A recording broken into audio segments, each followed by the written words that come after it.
about some of the interesting people that we come along with, or in fact, that Eloise Grace comes along and meets. Jonathan Pollock is a former investment banker for the likes of Citibank. There's JP Morgan, he's worked for Barclays as well as BNP. Jonathan, now retired, sailing around the world with his wife on their boat Boomerang. Eloise Grace bumped into him, of all places, in Brighton, here in Melbourne. She's from Andy Grace Media and a ticker reporter. He's offered his tips on just how to get into the industry. Here's Eloise. Hi, Eloise Grace here from Andy Grace Media and reporting for Ticker TV. Today on the streets of Brighton, I've bumped into an amazing man who is a former investment banker and offers his tips on getting into that industry. Well, I moved out to Melbourne about 3 years ago. I spent 6 months here and I spent 6 months in Europe sailing. We have a boat, and so we're sailing around the world, and it's in Europe at the moment. So we just got back about a month ago for a 6 month stint here, so hopefully enjoying summer. That's amazing. And how long have you been sailing for? About 7 years. And is it just something you fell into?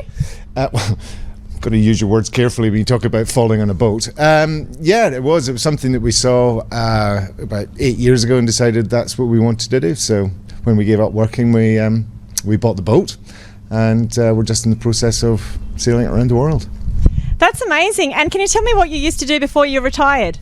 I was an investment banker in London. Oh wow, what were some of the challenges in that role?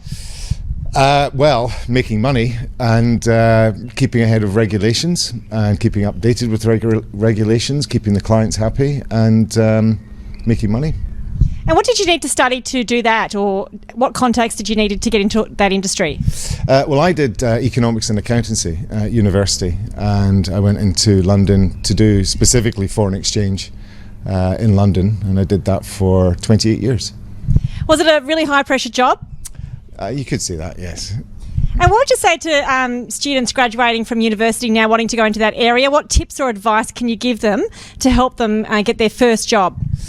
Well, I think nowadays it's still relevant, your degree, but I think less so than it was maybe 35 years ago when I started. And, be yourself. Make sure that before you go into the job, you've got plenty of experience in life. People, when you go into the job, you generally won't take the qualifications that you've had at university. You learn them on the job. So make sure you enjoy your life before you go into that job. Great. And where are you sailing off to next? Next, we'll go to Turkey, and then after that, go across the Atlantic to the Caribbean. That's fantastic. And can people follow your sailing adventures? Are you online? Yes, we are. Yeah, we're on where'sboomerang.com. Thanks for your time. Okay, no problem.